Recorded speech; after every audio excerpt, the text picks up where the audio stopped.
Here are Grandma's 25 World War II heating hacks to survive winter. Insulate the attic floor first.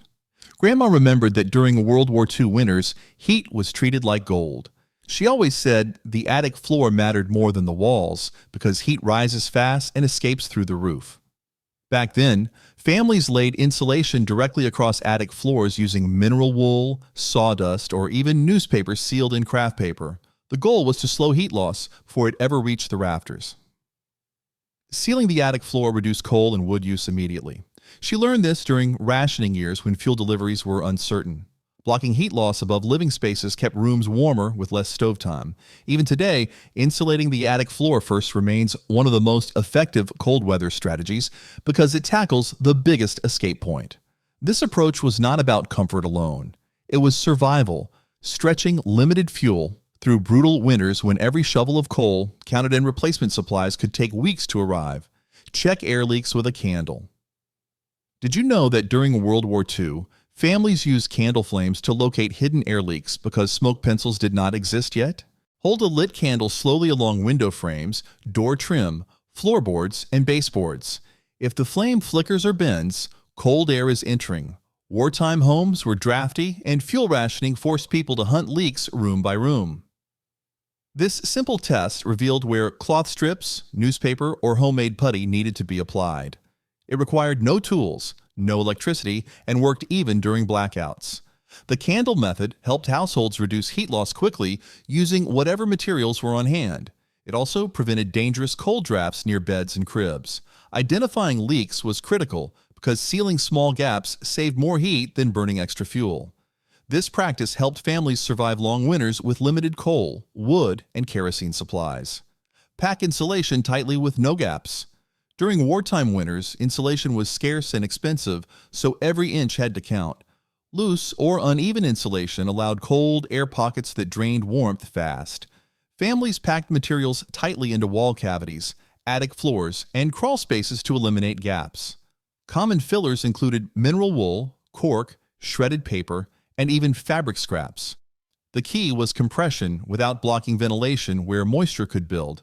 Tight packing slowed heat movement and reduced fuel consumption. World War II housing guides stressed that gaps wasted heat faster than thin layers. Even small voids created cold channels that pulled warmth outside. Careful placement mattered more than thickness alone. People learned through hard winters that rushed insulation jobs failed quickly. Proper packing meant fewer stove reloads and safer indoor temperatures. This method helped families stretch rationed fuel supplies and maintain livable conditions through freezing months when replacement materials were impossible to find. Use removable night window panels. Removable window panels were common during World War II because glass loss and fuel shortages made windows weak points. Families cut panels from plywood, fiberboard, or layered cardboard and fitted them inside window frames at night. Cloth or felt was often added around the edges to reduce drafts. Panels were removed during daylight to allow sunlight for passive heating. This daily routine trapped warmth after sunset and dramatically reduced heat loss. Windows bleed more heat than walls, especially single pane glass common in wartime homes. These panels acted like temporary storm windows without permanent modification. They also helped during blackouts by blocking interior light from escaping outdoors. The system required no fuel and cost almost nothing. In freezing winters, removable panels made the difference between tolerable rooms and dangerously cold interiors, allowing families to conserve coal, wood, and oil for the longest stretches possible. Shake grates lightly only. Coal stoves were common during World War II, and operating them correctly meant survival. Shaking grates too aggressively dumped burning coal and wasted heat. According to Grandma, in the middle of hard winters, you shook grates lightly just until ash dropped. The goal was airflow, not emptying the firebox. Overshaking cooled the fire and forced extra fuel use. Wartime fuel rationing meant mistakes were costly. Gentle shaking preserved hot coals while clearing ash that blocked oxygen. She learned this from older neighbors who survived earlier fuel shortages. A steady fire burned longer and safer with less smoke.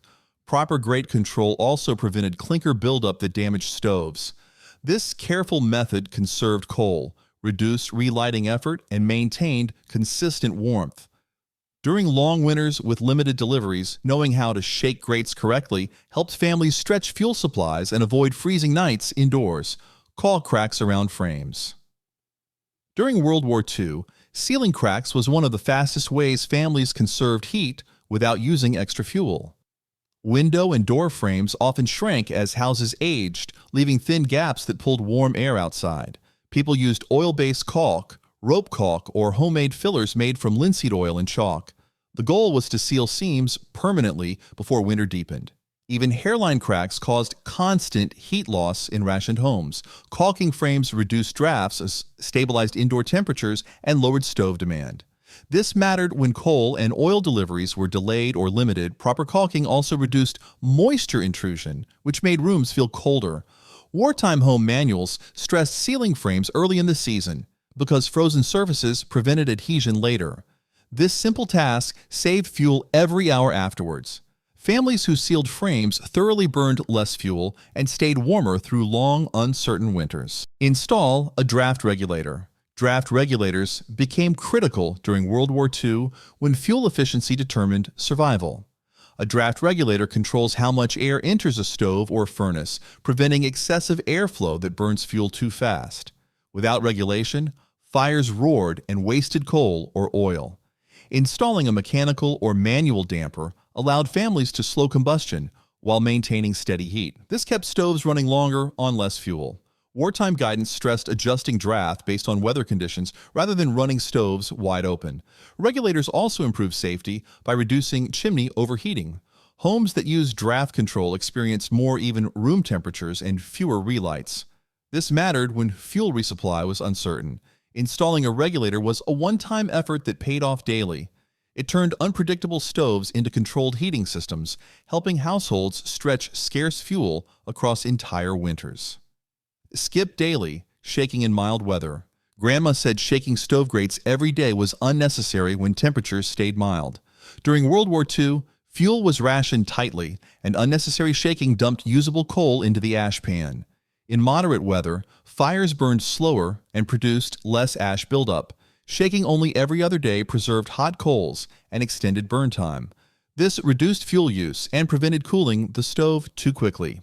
Overshaking also increased relighting frequency, which wasted matches and time. Wartime households learned to adjust habits based on conditions, not routine. Grandma explained that patience mattered more than habit.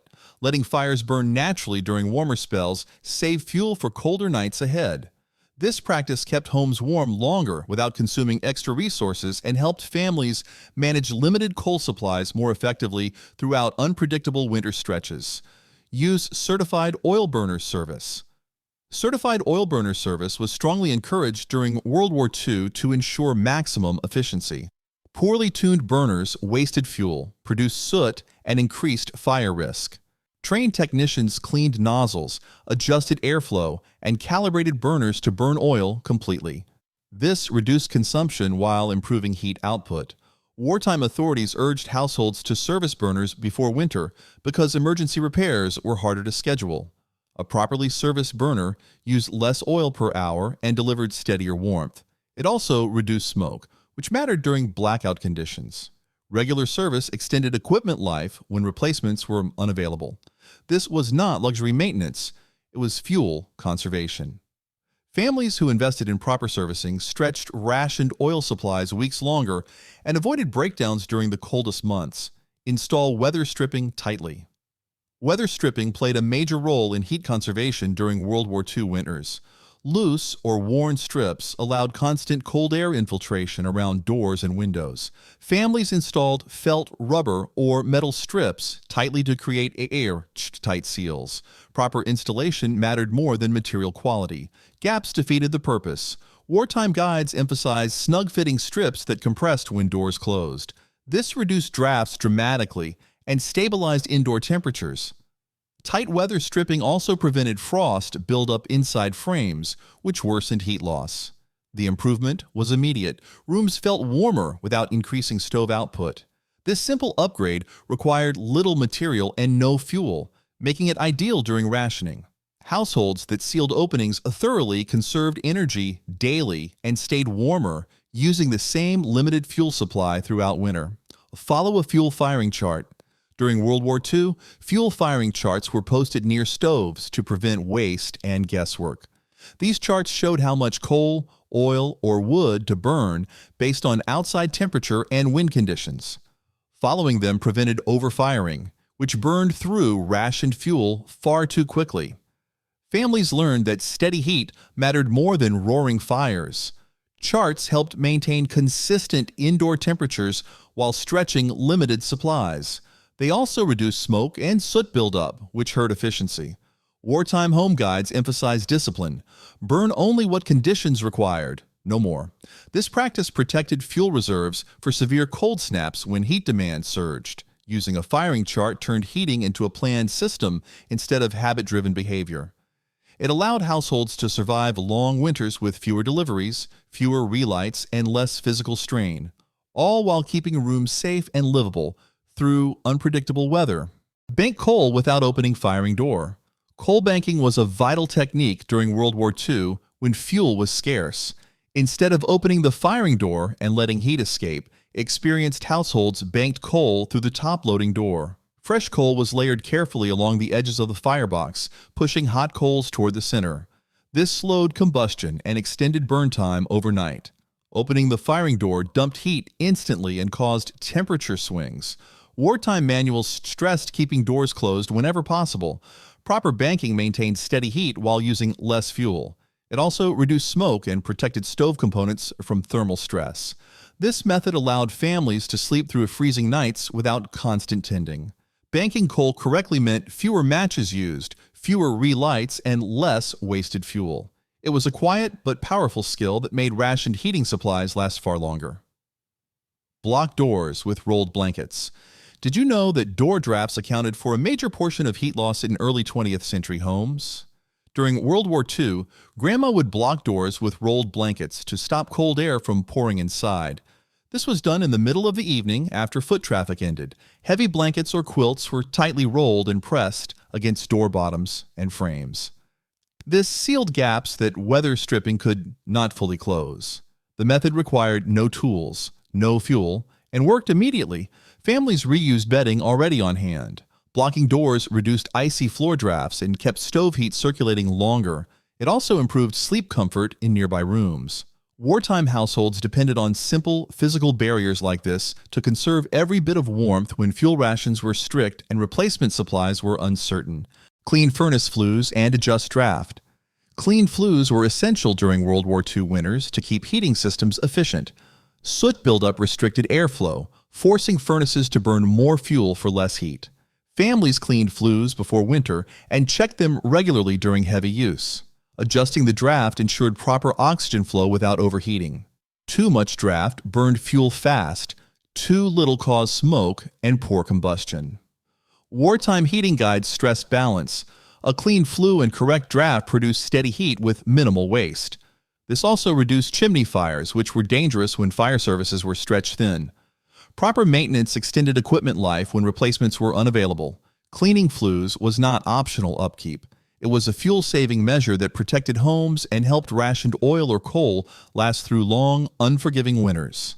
Ventilate the attic after insulating. Ventilating the attic became critical after insulation improvements during World War II.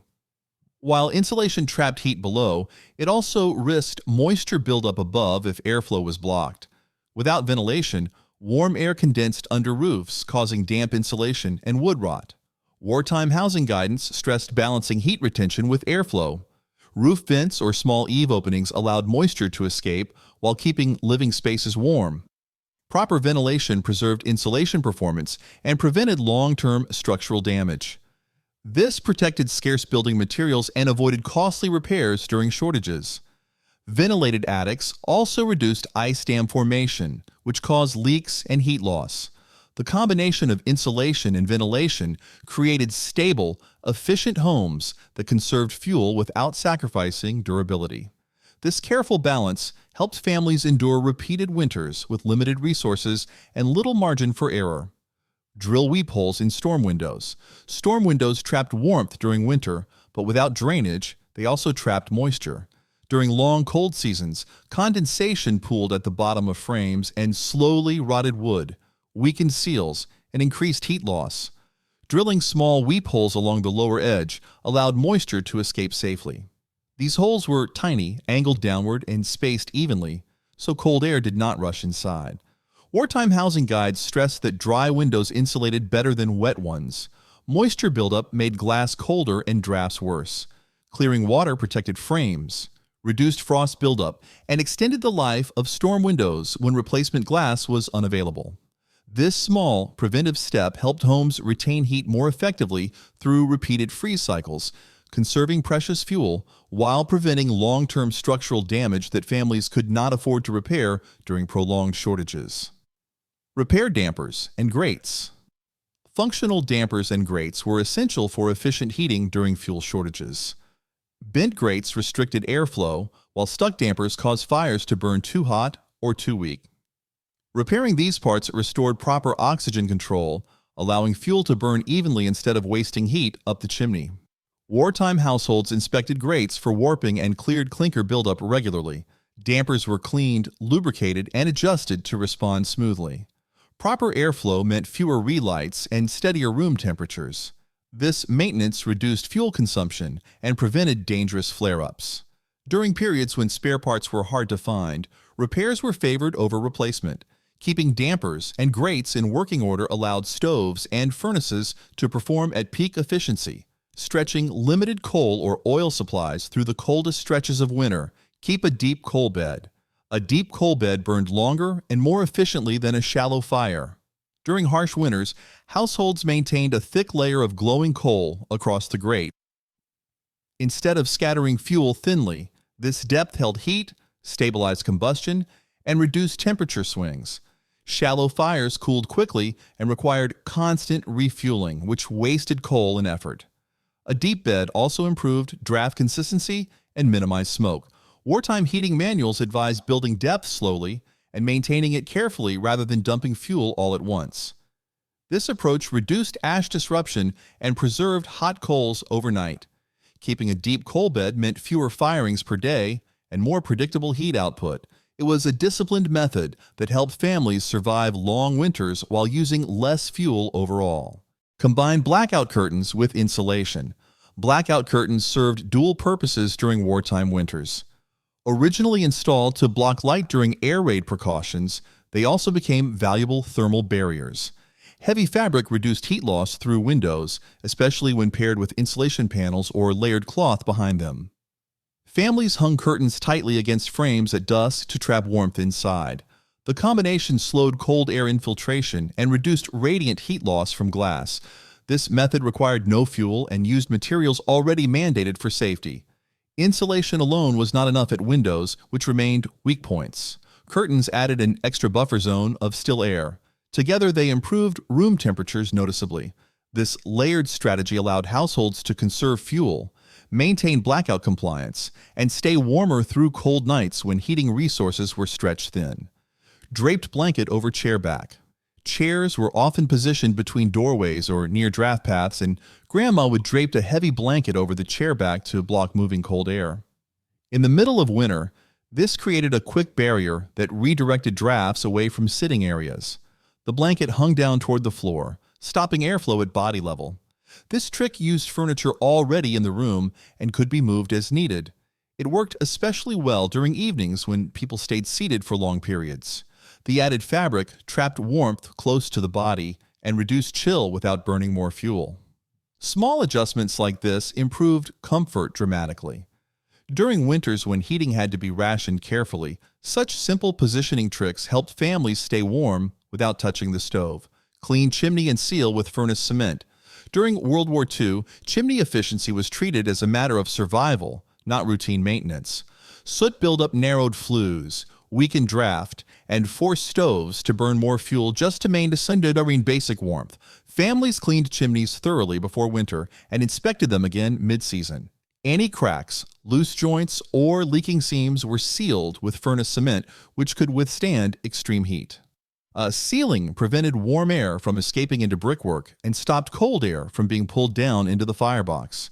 This improved combustion and stabilized indoor temperatures. Chimney leaks also increased fire risk.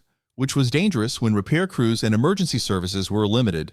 Wartime heating bulletins stressed that a tight chimney used less fuel hour after hour. Once cleaned and sealed, the system worked quietly in the background, helping ration coal or oil stretch weeks longer through freezing, uncertain winters. Use cone firing and side banking overnight. Cone firing and side banking were deliberate fire management techniques used to make coal last through long nights. Instead of spreading coal flat, families shaped the fire into a cone, concentrating hot embers at the center. Fresh coal was banked along one side of the firebox, allowing it to ignite slowly rather than all at once. This reduced oxygen exposure and slowed burn rate. Overnight, the fire consumed fuel gradually, keeping rooms warm until morning without relighting. Wartime manuals emphasized this method because relighting wasted coal, matches, and effort. Side banking also prevented temperature swings that made homes uncomfortable.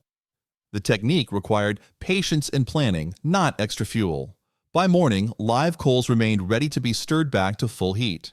This approach helped households sleep through freezing nights while conserving limited fuel supplies during extended winter shortages. Switch oil heat to coal where possible. Did you know that during World War II, civilian heating oil was heavily restricted because petroleum was prioritized for ships, aircraft, and military vehicles? Many households were forced to abandon oil burners and return to coal systems that had been replaced years earlier. Coal was more labor-intensive, but often more available locally. Families reopened old coal furnaces, modified burners, or used combination stoves to adapt. Coal allowed better overnight banking and longer burn control, which mattered during delivery delays. Oil shortages were unpredictable, while coal could sometimes be stockpiled. Wartime advisors encouraged flexibility with fuel sources to avoid total heat loss. This switch required physical effort, but gave households more control over warmth. It reduced dependence on ration coupons and unreliable deliveries. For many families, coal became the difference between enduring winter indoors or facing dangerous cold when oil simply did not arrive. Leave coal ignition space exposed. Leaving part of the firebed exposed was critical for proper coal ignition. During World War II, inexperienced firing caused many stoves to smoke or go out entirely. Covering the entire fire with fresh, coal-smothered oxygen flow and cooled the bed. Instead, households were taught to leave a section of glowing coal uncovered so flames could breathe. This ignition space allowed new coal to catch slowly from the side or edges. The result was steady heat rather than sudden flare-ups followed by burnout. Exposed ignition reduced soot formation and improved draft stability. Wartime heating guides emphasized restraint. More coal did not mean more heat. It often meant wasted fuel. Maintaining an ignition space helped fires burn longer, cleaner, and safer. This simple adjustment conserved coal, reduced relighting, and kept homes warmer using fewer resources during extended cold spells. Add storm windows and doors. Storm windows and doors were among the most effective heating upgrades during World War II. Most homes relied on single-pane glass and thin wooden doors that leaked heat constantly. Adding storm layers created insulating air gaps that slowed heat loss dramatically. Families often built their own using scrap lumber, salvaged glass, or even clear plastic. Storm doors reduced drafts in entryways where cold air rushed in every time a door opened. Once installed, these barriers worked continuously without consuming fuel. Wartime housing guidance stressed that stopping heat loss was easier than producing more heat. Storm windows also reduced frost buildup and condensation, which made rooms feel colder. Doors fitted with tight secondary panels kept hallways warmer and protected interior rooms. These upgrades required time and materials, but paid off every day, allowing households to maintain livable temperatures while burning less coal or oil through long winters of rationing. For more contents like this, click here to subscribe.